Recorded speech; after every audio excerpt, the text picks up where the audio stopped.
Chaudhary Motaram Meel memorial college of education 5 NRD Nirvana से। तो जैसा कि बच्चों हमने पिछली कक्षा में अध्ययन किया था RTE एक्ट के बारे में, जिसमें हमने जाना था कि समावेशी शिक्षा के जो लाभ हैं वो RTE एक्ट को कितना योगदान देते हैं। जो शिक्षा का अधिकार अधिनियम है 2009, उसमें जो समावेशी शिक्षा है वो कितना लाभ पहुंचाती है। तो इस अधिनियम में समावेशी शिक्षा का काफ़ी योगदान है, जिसे हम आगे चर्चा करेंगे। तो इसके 4 अध्यायों के बारे में हमने कल पढ़ा था। तो सबसे पहले मैं फिर से रिपीट करना चाहूँगी कि जो RTE एक्ट है, जिसे कि हम राइट टू एजुकेशन कहते हैं, राइट टू एजुकेशन कहते हैं, शिक्षा का अधिकार, ठीक है। 2009 में ये पारित हुआ था और 1 अप्रैल 2010 को पूरे देश में लागू हो गया था। 1 अप्रैल 2010 को पूरे देश में ये लागू हो गया था। देखिए, लागू तो हो गया था, लेकिन इसके क्रियान्वयन में समावेशी शिक्षा का काफी योगदान रहा। इसके क्रियान्वयन में किसका योगदान रहा? समावेशी शिक्षा का। क्यों? क्योंकि समावेशी शिक्षा जो थी वो सभी वर्गों के बच्चों के लिए थी, सभी के लिए थी। और ये जो बच्चे थे ये इस समावेशी शिक्षा का लाभ उठा रहे थे। और जो शिक्षा का अधिकार था वो किस लिए था? वो था शिक्षा की अनिवार्यता को सुनिश्चित करना। जो RTE एक्ट है, जिसे कि हम राइट टू एजुकेशन कहते हैं, शिक्षा का अधिकार कहते हैं, वो किस लिए बनाया गया? वो बनाया गया शिक्षा की अनिवार्यता को सुनिश्चित करने के लिए। शिक्षा की अनिवार्यता को सुनिश्चित करना, ठीक है, सुनिश्चित करने के लिए बनाया गया। समावेशी शिक्षा जो थी सभी वर्गों के बच्चों को शिक्षित कर रही थी। उन वर्गों के बच्चों में किसी भी तरह के बच्चे आ सकते थे, अपवंचित थे, पिछड़े थे, किसी भी तरह से धार्मिक रूप से, सांस्कृतिक रूप से पिछड़े थे, या कहें कि उनको जो असमर्थ थे किसी भी कार्य को करने में। तो ऐसे बच्चों को आगे लाने का काम कर रही थी समावेशी शिक्षा, जो सामान्य विद्यालयों में सामान्य बच्चों के साथ दी जा रही थी, ठीक है।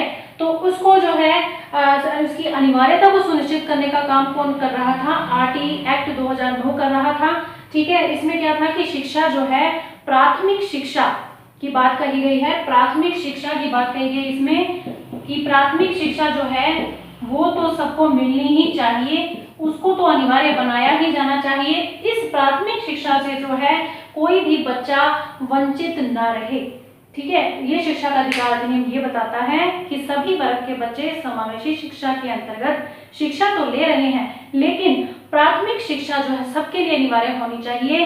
भले ही बच्चा 6 से 14 वर्ष तक के बच्चे तो हैं ही, इसमें कितने वर्ष के बच्चे हैं? 6 से 14 वर्ष तक के बच्चे तो हैं ही। उसके साथ ही इसमें यह भी कहा गया है कि बच्चा चाहे 7 का हो, 8 का हो, 9 का हो, 10 का हो, 11 का हो अथवा 12 का हो, ठीक है। और 14 से ऊपर उसकी आयु हो गई है लेकिन उसकी प्राथमिक शिक्षा नहीं हो पाई है, तो इट मीन्स ये है कि उसको फिर भी स्कूलों में एडमिशन दिया जाएगा, उसकी प्राथमिक शिक्षा को पूरा करवाया ही जाएगा। भले वो 14 वर्ष तक अपनी प्राथमिक शिक्षा को पूरा नहीं कर पाया किसी वजह से, फिर तो उसकी प्राथमिक शिक्षा को पूरा करने का जो जिम्मा है वो सरकार ने उठाया है कि प्राथमिक शिक्षा तो पूरी करवानी ही है किसी भी दम पर, ठीक है। तो ये तो रहा RTE एक्ट और समावेशी शिक्षा में उसका योगदान, ठीक है। तो इसमें क्या था कि किस तरह की शिक्षा की बात की गई थी? इसमें गुणवत्तापूर्ण शिक्षा की, गुणवत्तापूर्ण शिक्षा की बात कही गई थी। इसमें गुणवत्तापूर्ण शिक्षा में क्या होता है? हर तरह की एक्टिविटीज आ जाती है उसमें। शिक्षा में सिर्फ बच्चों को किताबी ज्ञान ही नहीं देना होता है, बच्चों को किताबी कीड़ा नहीं बनाना होता है। इसके अलावा भी जो है अनदर एक्टिविटीज होती हैं, ठीक है। पाठ्यक्रम से आगामी क्रियाएं, जैसे कि आप गतिविधियां करवा सकते हैं, तरह तरह की प्रतियोगिताएं करवा सकते हैं, ठीक है, बाल सभाएं करवा सकते हैं, बच्चों से कंपटीशन करवा सकते हैं। तो इस तरह से जो शिक्षा है उसमें आप हर तरह की शिक्षा जो है बच्चों को प्रोवाइड करवाते हैं। ठीक है, गुणवत्तापूर्ण शिक्षा में जो है विद्यालयों को खासकर इस बात का ध्यान रखना होता है कि बच्चों को किसी भी तरह की कोई भी कमी नहीं आनी चाहिए, किसी भी तरह की कोई प्रॉब्लम नहीं आनी चाहिए, चाहे वो प्रॉब्लम बिजली से जुड़ी हो, ठीक है, वो प्रॉब्लम पानी से जुड़ी हो या वो प्रकाश से जुड़ी हो, ठीक है, इस तरह की कोई भी प्रॉब्लम, कोई भी समस्या बच्चों को नहीं आनी चाहिए विद्यालय में। ठीक है, तो ये तो हुई बात आरटी एक्ट में गुणवत्तापूर्ण शिक्षा की। ठीक है, तो हमने इसके पहले अध्याय में पढ़ा था कि जो प्रस्तावना है, अध्याय 1 में हमने पढ़ा था, अध्याय 1 में हमने पढ़ी थी प्रस्तावना। उसमें क्या दिया हुआ है? प्रस्तावना। प्रस्तावना में क्या था? स्कूलों का वर्णन था, अलग अलग विद्यालयों का वर्णन था जो सरकार द्वारा पोषित थे, संचालित थे, केंद्रीय विद्यालय थे जिनमें हम नवोदय विद्यालय और विशिष्ट विद्यालय ऐड कर सकते हैं। इसके अलावा जो अनुदान प्राप्त विद्यालय थे, जो अनुदान प्राप्त नहीं करने वाले विद्यालय थे, तो इन स्कूलों का वर्णन जो है वो इन अध्यायों में एक में आ जाता है प्रस्तावना के अंतर्गत। ठीक है, प्रस्तावना के अंतर्गत हमने पढ़ा था स्कूलों का, विद्यालयों का अलग अलग वर्णन। ठीक है, अध्याय 2 में क्या था? निःशुल्क और अनिवार्य शिक्षा का प्रावधान। अध्याय 2 में था निःशुल्क व अनिवार्य शिक्षा का प्रावधान। ठीक है, इसमें क्या था? 6 से 14 वर्ष तक के सभी बच्चों को अनिवार्य शिक्षा का प्रावधान किया गया है। प्राथमिक शिक्षा तो उनको देनी ही देनी है।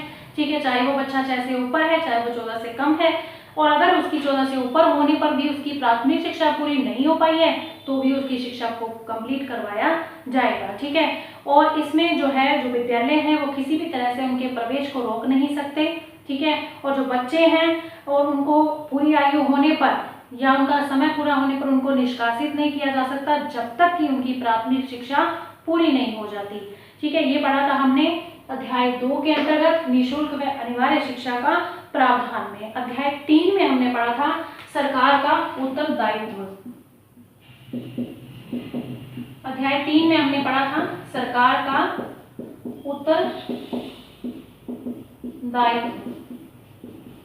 इसमें क्या था कि जो सरकार है वो इस प्रावधान के लागू होने के 3 वर्ष के अंदर अंदर स्कूलों का निर्माण करेगी, और वो विद्यालय जो होंगे वो बच्चों के घर से कम दूरी पर होंगे और बच्चे उनमें आसानी से प्रवेश पा सकेंगे। ठीक है, इसका जो खर्च है वो केंद्र सरकार, राज्य सरकार आपस में मिल बांट कर करेगी, एक अनुपात रहेगा दोनों में, और इन खर्चे का जो वहन है वो सरकार द्वारा ही किया जाएगा, और विद्यालयों को ज्यादा से ज्यादा साधन उपलब्ध करवाए जाएंगे ऐसे बच्चों के लिए जिन विधियों की आवश्यकता होती है, जिन जो है टीचिंग एड की आवश्यकता होती है या शिक्षण सामग्री की आवश्यकता होती है, वही चीजें जो हैं, साधन जो हैं, इन बच्चों को सरकार द्वारा उपलब्ध करवाए जाएंगे। तो किसका उत्तरदायित्व बनता है? सरकार का उत्तरदायित्व बनता है। अध्याय 4, अध्याय 4 में है, अध्याय 4 की बात करें तो अध्याय 4 में सरकार और विद्यालय दोनों के उत्तरदायित्व की बात की गई है, और साथ ही विद्यालय व शिक्षक के उत्तरदायित्व की बात की गई है। शिक्षक के उत्तरदायित्व की बात की गई है। ठीक है, अब विद्यालय का उत्तरदायित्व क्या है? विद्यालय का उत्तरदायित्व है कि ऐसे बच्चों को चयन प्रक्रिया के बिना ही प्रवेश करवाए। चयन प्रक्रिया नहीं होनी चाहिए, और अगर चयन प्रक्रिया होती है तो 25,000 रुपए जुर्माना है, और अगर ये बार बार होती है तो 50,000 यानी जुर्माना बढ़ते जाता है। ठीक है, ये मैंने आपको कल बताया कि किस तरह से विद्यालय का जो उत्तरदायित्व है, जो है चयन प्रक्रिया, उसको आप कम से कम करें ताकि ऐसे बच्चे जो है बिना झिझक के, बिना संकोच के विद्यालयों में प्रवेश ले सकें। ठीक है, विद्यालय जो है इन बच्चों को किसी भी तरह से रोक नहीं सकता विद्यालयों में प्रवेश करने से। ठीक है, यदि कोई बालक पढ़ाई बीच में छोड़ देता है तो शिक्षक जो है, अब शिक्षक की बारी आती है, तो शिक्षक जो है अगर किसी वजह से बच्चा विद्यालय छोड़ देता है या उसकी पढ़ाई बीच में रह जाती है तो शिक्षक को चाहिए कि वो उसके कारणों का पता लगाए कि उसने पढ़ाई को बीच में क्यों छोड़ दिया। ठीक है, किस वजह से छोड़ दिया, तो एक शिक्षक का कर्तव्य बनता है इन कारणों का पता लगाना और उस बच्चे को पुनः वापस विद्यालय में प्रवेश दिलाना और वापस उसको उसमें समायोजित करना। ठीक है, इसके बाद हम पढ़ेंगे कि जो विद्यालय व शिक्षक है वो दोनों का उत्तरदायित्व तो यही बनता है कि ज़्यादा से ज़्यादा बच्चों को प्रवेश दिलाएं और प्रवेश करने से किसी भी तरह की रुकावट नहीं आनी चाहिए। अब बात करें कि शिक्षक का जो मेन उत्तरदायित्व है वो क्या है। शिक्षक का जो उत्तरदायित्व है वो है पाठ्यक्रम को सुनिश्चित करना। जो शिक्षक है उसका जो मेन उत्तरदायित्व होता है वो है पाठ्यक्रम को सुनिश्चित करना। ठीक है, पाठ्यक्रम को सुनिश्चित करने का जो कार्य है वो शिक्षक करता है। देखिए, पाठ्यक्रम की जो प्रक्रिया है वो किस तरह से होनी चाहिए। पाठ्यक्रम जो है बच्चों के अकॉर्डिंग होना चाहिए। आज की शिक्षा वैसे भी बाल केंद्रित है, तो बच्चों के अकॉर्डिंग ही पाठ्यक्रम आपको सेट करना पड़ेगा। ठीक है, उसमें किन किन टॉपिक को आपने पहले पढ़ाना है, किन टॉपिक को आपने बाद में पढ़ाना है, सरल से जटिल की ओर चलना है या जटिल से सरल की ओर चलना है। तो शिक्षण सूत्रों का प्रयोग करते हुए एक शिक्षक को पाठ्यक्रम को सुनिश्चित करना होगा। एक निश्चित सुनिश्चित समय सारणी के अनुसार एक टाइम टेबल उसको सेट करना होगा जिसमें वो पाठ्यक्रम सेट करेगा और उसके अकॉर्डिंग बच्चों को पढ़ाएगा। उनके अकॉर्डिंग बच्चों के अनुसार, बच्चों की अभिरुचि, उनकी योग्यता को ध्यान में रखते हुए, उनकी क्षमता को ध्यान में रखते हुए, उनकी प्रतिभा को ध्यान में रखते हुए कि जो ये ऐसे बच्चे हैं वो किस तरह से आगे आएंगे, उनको किस तरह से आगे लाना है। ठीक है, ये एक शिक्षक का ही उत्तरदायित्व है। इसके बाद हम बात करेंगे कि जो शिक्षक है वो इस चीज का भी ध्यान रखेगा कि कौन बच्चा जो है कक्षा में उपस्थित है, कौन अनुपस्थित है, किस वजह से वो आज नहीं आया है। ठीक है, तो नियमित बैठकों का आयोजन होना चाहिए। देखिए, नियमित बैठकों में जो है कौन कौन रहेंगे। नियमित बैठकों का जब आयोजन किया जाता है ना, तो उसमें जो है नियमित बैठकों में आप प्रधानाचार्य तो होंगे ही। नियमित बैठकों में प्रधानाचार्य, ठीक है, प्लस शिक्षक और अभिभावक, इन तीनों को बिठाकर शिक्षा के बारे में चर्चा की जाएगी और तीनों जो हैं आपस में कंसल्ट करेंगे कि किस तरह से विद्यालय में और जो सुविधाएं हैं वो प्रोवाइड करवानी है या और किस चीज़ की आवश्यकता है। इन चीज़ों का ध्यान रखा जाएगा, नियमित बैठकें होनी चाहिए। ठीक है, अब बात करेंगे अध्याय 5 की। अध्याय 5 में जो है प्रारंभिक शिक्षा का पाठ्यक्रम कैसा होना चाहिए। प्रारंभिक शिक्षा का पाठ्यक्रम,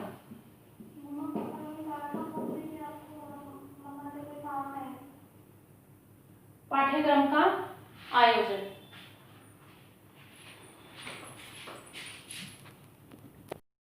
जो है ये बताया गया प्रारंभिक शिक्षा का पाठ्यक्रम। अध्याय 5 में अध्ययन करते हैं हम प्रारंभिक शिक्षा का पाठ्यक्रम क्या रहेगा। जो 6 से 14 वर्ष के बच्चे हैं उनके लिए किस तरह का पाठ्यक्रम सुनिश्चित किया जाएगा, ये अध्याय 5 में बताया गया है। ठीक है, तो इसमें जो है अधिनियम के अनुसार एक शैक्षणिक अधिकारी होगा जो पाठ्यक्रम को सुनिश्चित करेगा। पाठ्यक्रम जो है बच्चों के अकॉर्डिंग होना चाहिए। बाल केंद्रित शिक्षा है हमारी, तो बच्चों के अकॉर्डिंग जो है पाठ्यक्रम होना चाहिए। जैसे कि बाल केंद्रित शिक्षा है, ठीक है, तो बाल केंद्रित शिक्षा के अंतर्गत आप बच्चों के अकॉर्डिंग चलेंगे, बच्चों की रुचियों के अनुसार, उनकी योग्यता के अनुसार, क्षमता के अनुसार आप उनके लिए पाठ्यक्रम सुनिश्चित करेंगे। ठीक है, इसमें जो है पाठ्यक्रम ऐसा होना चाहिए जिसमें अलग अलग तरह की गतिविधियां होनी चाहिए। बालक जो है कुछ ना कुछ सीख सके, अपने जीवन में उन गतिविधियों को उतार सके। तो इसमें जो है सरल प्रक्रिया से आपको शुरू करना चाहिए और पाठ्यक्रम द्वारा बालक का जो शारीरिक और मानसिक विकास होना चाहिए। ठीक है, उनकी जो शारीरिक और मानसिक योग्यताएं हैं वो उभर कर सामने आनी चाहिए। ठीक है, तो पाठ्यक्रम ऐसा होना चाहिए बालक की जिससे झिझक दूर हो सके, वो पढ़ने में रुचि ले सके और उसको ऊब महसूस ना हो कि वो ये चीज़ नहीं कर पा रहा है, ये पाठ नहीं पढ़ पा रहा है। तो ऐसी शिक्षण विधियां उसमें होनी चाहिए, ऐसी शिक्षण सामग्री उसमें होनी चाहिए। ठीक है, हर तरह की उसमें फैसिलिटी होनी चाहिए पाठ्यक्रम में बच्चों के लिए कि वो किसी भी तरह से पढ़ाई से दूर ना होने पाए, उनकी रुचि जो है रूटीन में बनी रहे। ठीक है, इसके अलावा जो है आप पाठ्यक्रम में दैनिक जीवन से जुड़ी हुई चीजें जोड़ सकते हैं। पाठ्यक्रम में दैनिक जीवन की वस्तुएं जोड़ सकते हैं। दैनिक जीवन की वस्तुएं जैसे कि आप खेल खिलौने जोड़ सकते हैं। ठीक है, खेल खिलौने, परिवेशीय वस्तुएं जो वातावरण में वस्तुएं होती हैं, जैसे कि पेड़ पौधे हैं, जीव जंतु हैं, उनका ज्ञान आप करवा सकते हैं। उनको प्राकृतिक साधनों का आप ज्ञान करवा सकते हैं। इसके अलावा हवा, पानी, मिट्टी आदि का अध्ययन भी उनको करवा सकते हैं। ठीक है, तो ऐसी चीजों का अध्ययन करवाइए जिन्हें ये बच्चे अपने व्यवहार में ला सकें। तो इसके बाद जो है अध्याय 6 जो है बाल अधिकारों का संरक्षण। अध्याय 6 में हम पढ़ते हैं बाल अधिकारों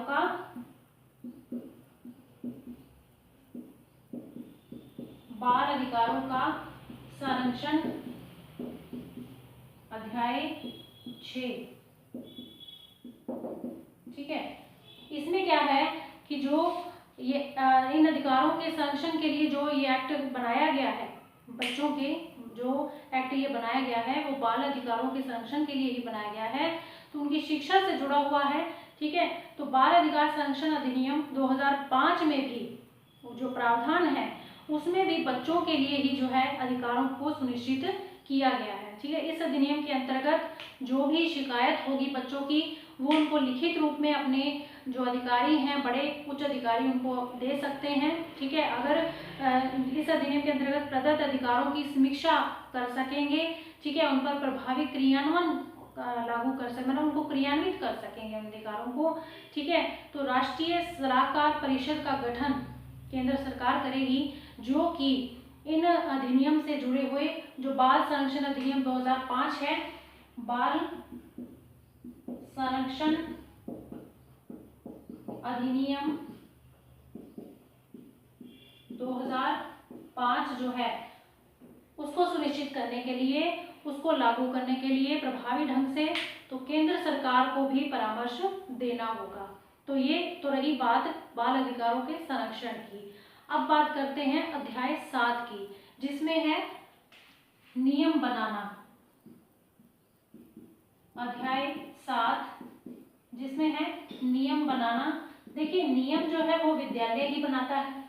विद्यालय में जो नियम बनाए जाते हैं वो सरकार के ऊपर से ऑर्डर आती है उसके अकॉर्डिंग ही बनते हैं। तो सरकार द्वारा जो ये निःशुल्क और अनिवार्य शिक्षा का प्रावधान किया गया है उसके अकॉर्डिंग ही विद्यालय में जो है नियम लागू किए जाएंगे, और उसके अनुसार किसी भी बालक को विद्यालय में प्रवेश लेने से रोका नहीं जा सकता, उससे किसी भी रूप में शुल्क नहीं लिया जा सकता, जैसे कि गणवेश शुल्क है या पाठ्य पुस्तक पर शुल्क है। ठीक है, किसी भी तरह का शुल्क नहीं लिया जाएगा उससे।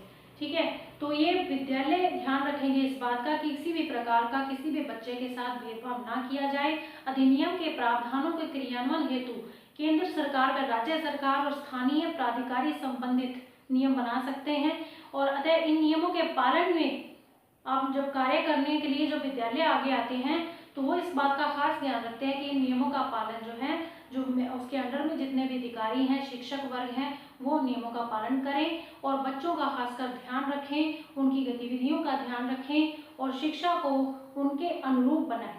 ठीक है, पाठ्यक्रम को उनके अनुरूप बनाएं।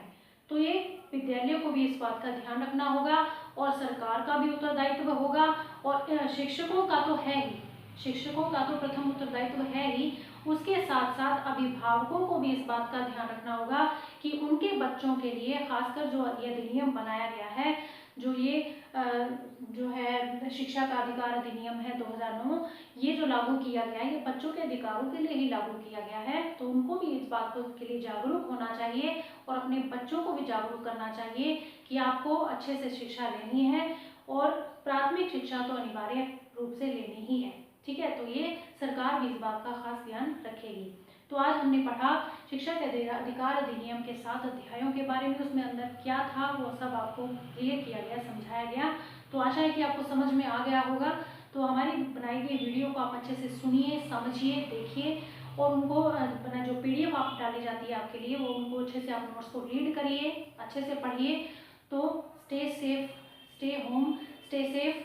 तो आप अच्छे से इसको पढ़ते रहिए, घर पर रहें, सुरक्षित रहें। धन्यवाद।